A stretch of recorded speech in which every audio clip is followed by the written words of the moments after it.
Hi everyone, my name is Lucia. And I'm Kathy, and we're both students of electrical engineering at the African Leadership University. And this year, for the Switch conference, we wanted to explain to you how we build a drone. Okay, so we built this quad-copter you see right here. And basically the functionality of the quad-copter is dependent on the controller you see here. And this controller receives its instructions from the remote control through this receiver.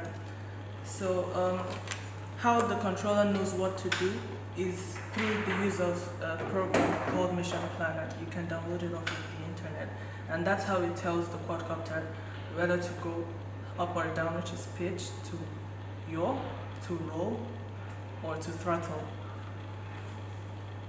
Right.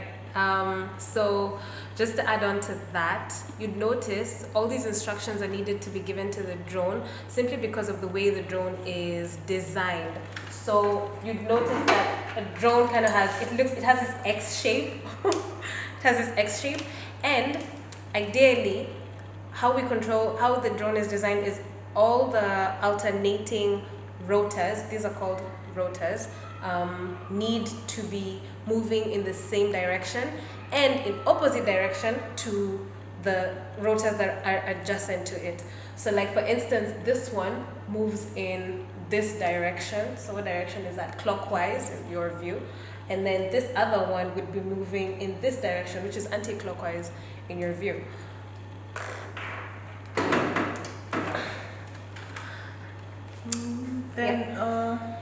In building this, we faced a few challenges. The first challenge we had was that we had a fake controller. So the output we were receiving on the wings was not linear with what we were putting in from the remote control. So you'd take the throttle up and nothing happens, then all of a sudden it starts spinning like crazy at maximum speed. Sometimes you don't even do anything and it starts spinning.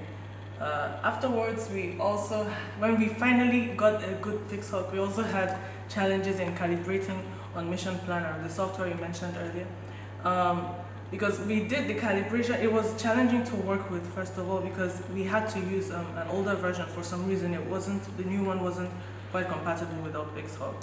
And when we finished the calibration, after struggling with it, some things were calibrated in reverse. So we calibrated the pitch wrong, which is quite challenging when you have to fly, because when you take it up, it starts going down. So it was just a mess to fly, but I think we eventually succeeded.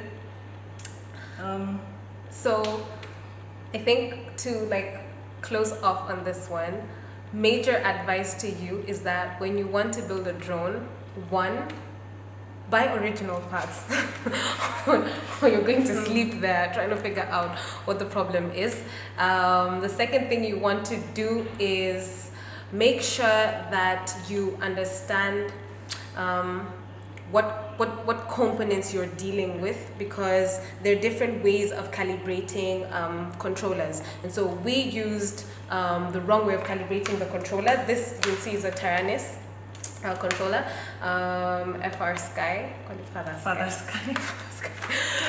So Taranis controller is basically calibrated differently, and how we make the connection to our receiver from the controller to the receiver is also a little bit different than with other controllers. We're now going to be doing a test run of the drone. So what Lucia did is she's already connected the power, so the lights are on and they're blinking, and we've also activated the fail-safe, which is this red button here, meaning that any controls I send from the controller come into the receiver, which is bound to the controller, and into the microcontroller, which, because we've disarmed the fail-safe, means now the rotors can begin moving. So do not try this at home, but I'm going to do. Before we begin, just one wing is going to be not rotating. The other three will rotate because we accidentally burnt the wires connecting this one to the fix hook. The ESC is what controls the motor, and we burnt it, so this one won't be spinning, but the other three should work fine. So we can begin. Okay, so what I'm going to do now is I'm going to connect to the microcontroller and just get it ready to start flying. And now it's stopped at the color blue here, and that's when I can begin. Yes, it works, and it's windy. Okay, so that was a lot of fun, and this is like part of the reasons why I personally love building drones together with Lucia, because there's so much possibility in this. You know, I feel like we could end up using drones to monitor farms, have it fly over farms and monitor and give us information and tell us how better we could grow our crops and, you know, improve food production. And I just love to build stuff. if you just love to build stuff. Yeah, so that was a ton of fun. We're looking forward to doing a lot more things like these, and you know, learning from some of you at the Switch conference. Hoping to meet, to chat. Let's talk about what we did, and let's learn together. See you there. 7th, 8th of June 2019.